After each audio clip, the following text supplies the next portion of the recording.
அந்த வகையில் எனக்கும் இந்த அமைச்சரவைக்கும் ஆட்சிக்கும் மிக மிக முக்கியமான வழிகாட்டிகளாக நீங்கள் அமைந்துள்ளீர்கள். பேராசிரியர் ஜெயரஞ்சன் உள்ளிட்ட நீங்கள் ஒவ்வொருவரும் ஒவ்வொரு துறையிலும் பல்லாண்டுகால அனுபவம் கொண்டவர்கள். தங்களது அனுபவங்களையும் சிந்தனைகளையும் எங்களுக்கு தொடர்ந்து எடுத்துரைத்து வருகிறீர்கள்.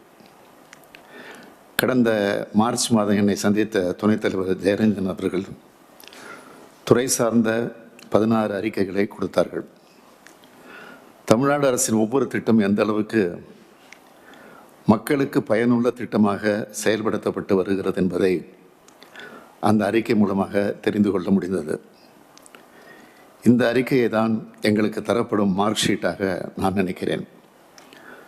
முதலமைச்சரின் காலை உணவு திட்டம் மூலமாக மாணவர்கள் மட்டுமல்ல, கல்வித்துறையில் அடைந்துள்ள வளர்ச்சி என்ன, மக்களை தேடி மருத்துவம் திட்டத்தின் மூலமாக கிராமப்புற சுகாதாரம் எந்த அளவுக்கு மேன்மை அடைந்துள்ளது, நகர்ப்புறங்களில் வேலைவாய்ப்பு கூடி வருவதால் சமூகம் அடைந்துள்ள வளர்ச்சி என்ன என்பது போன்ற தகவல்கள் எங்களுக்கு கிடைத்தன.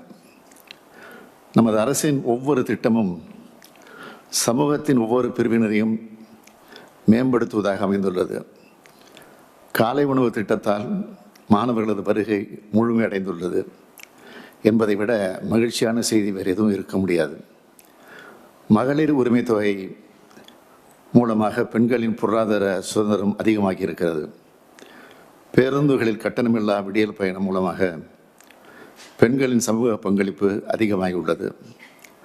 புதுமை பெண் திட்டம் மூலமாக கல்லூரிக்கு செல்லும் மாணவிகளின் எண்ணிக்கை அதிகமாகியுள்ளது.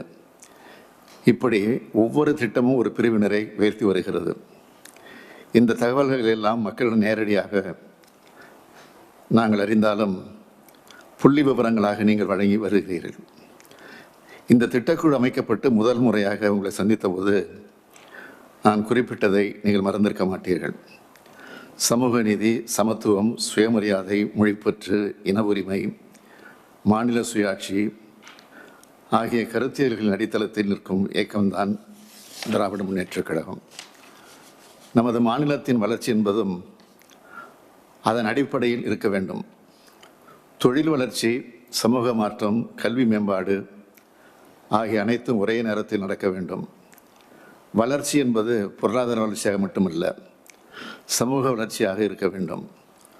பொருளாதாரம், கல்வி, சமூகம், சிந்தனை, செயல்பாடு ஆகிய 5ம் ஒரு சேர வளர வேண்டும். அதுதான் பெரியாரும் அண்ணாவும் கலைஞரும் காண விரும்பிய வளர்ச்சி. அதுதான் திராவிட மாடல் வளர்ச்சி. ஏற்றத்தாழ்வு என்பது பொருளாதார ரீதியாக மட்டுமில்லை, சமூக ரீதியாகவும் இல்லை என்பதை உருவாக்க வேண்டும் என்று நான் அப்போது குறிப்பிட்டேன். இதே அடிப்படையில் தான் கடந்த 3 ஆண்டுகளாக எண்ணற்ற திட்டங்களை தீட்டினோம். இன்னும் திட்டங்கள் வர இருக்கின்றன. மாநில திட்டக்குழுவின் மூலமாக நான் எதிர்பார்ப்பது புதிய புதிய சிந்தனைகளை, திட்ட வடிவங்களை நான் எதிர்பார்க்கிறேன். கவனம் பெறாத துறைகளில் கவனம் செலுத்தி புதிய திட்டங்களை உருவாக்கி தருமாறு கேட்டுக்கொள்கிறேன். நாங்கள் செயல்படுத்தி வரும் திட்டங்கள் எந்த அளவுக்கு சிறப்பானவை என்பதை உங்கள் அறிக்கைகள் சொல்கிறது. அதனை இன்னும் சிறப்பானதாக நடத்துவதற்கு ஏதாவது ஆலோசனைகள் இருந்தாலும் சொல்லுங்கள். மேலும் ஆலோசனை சொல்வதோடு உங்கள் கடமை முடிந்து விடவில்லை. நீங்கள் வழங்கிய ஆலோசனைகள் செயல்படுத்தப்படுகிறதா என்பதை கண்காணியுங்கள். ஆலோசனைகளை செயல்படுத்துவதற்கு ஏதாவது தடை தடங்கங்கள் இருக்கிறதா என்பதையும் பாருங்கள். கடந்த முறை என்னிடம் தரப்பட்ட அறிக்கை, அந்த அறிக்கையில் கல்லூரி மாணவர்களுக்கான இறுதித் தேர்வு வினாத்தாள்களை மேம்படுத்துவது குறித்த ஆலோசனைகளை சொல்லியிருந்தீர்கள். அது செயல்பட்டுள்ளதா என்பதை ஆய்வு செய்யுங்கள். வேளாண்மை, காடுகள், வெப்பம் அதிகரிப்பு ஆகியவை குறித்த உங்களது ஆலோசனைகள் துறை சார்ந்த நிர்வாக நடவடிக்கைகளாக எவ்வளவு மாறியுள்ளது என்பதையும் ஆய்வு செய்யுங்கள் என்று கேட்டுக்கொள்கிறேன். மாநில திட்டக்குழுவை இந்தியாவிலேயே முதலாக அமைத்தவர் தலைவர் கலைஞர் அவர்கள். ஒன்றிய அரசில் இருப்பதை போல மாநிலத்துக்கு இருக்க வேண்டும் என்று நினைத்ததற்கு காரணம், அனைத்து வளங்களையும் கொண்ட மாநிலமாக தமிழ்நாடு அமைய வேண்டும் என்ற அடிப்படையில் இதனை அமைத்தார்.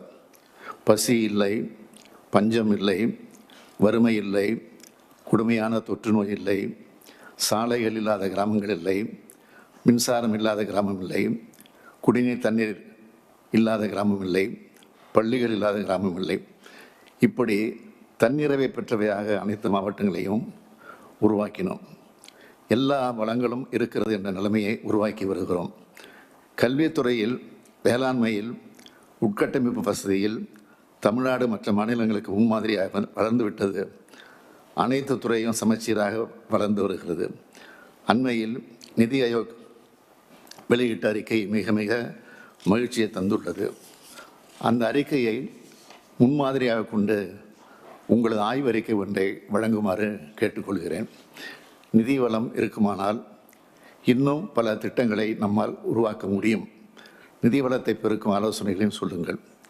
அறிவிக்கப்படும் திட்டங்கள் அனைத்தும் மனிதர்களையும் உடனடியாக சென்று சேர திட்டமிடுங்கள். காலதாமதமின்றி அனைத்து பயன்களையும் மக்கள் பெற்றாக வேண்டும்.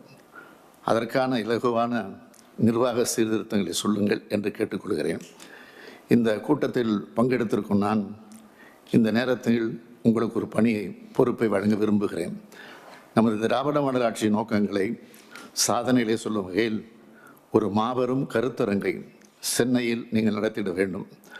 அதில் பல்துறை அறிஞர்கள், ஊடகவியலாளர்கள் போன்றவர்களை பங்கேற்க வைத்து அவர்களது ஆய்வுக் கட்டுரைகளை பெற்று அதனை வெளியிடுமாறு துணைத் தலைவர் ஜெயரஞ்சன் அவர்களை கேட்டுக்கொள்கிறேன். இது நமது அரசு என்ற எண்ணத்தோடு செயல்படும் துணைத் தலைவர் ஜெயரஞ்சன் மற்றும் உறுப்பினர் அனைவருக்கும் எனது நன்றிகளை தெரிவித்துக் கொள்கிறேன். நன்றி, வணக்கம். சன் நியூஸ் வாட்ஸ்அப் சேனலை ஃபாலோ செய்யுங்கள். QR கோடை ஸ்கேன் செய்து சன் நியூஸோடு இணைந்திருங்கள்.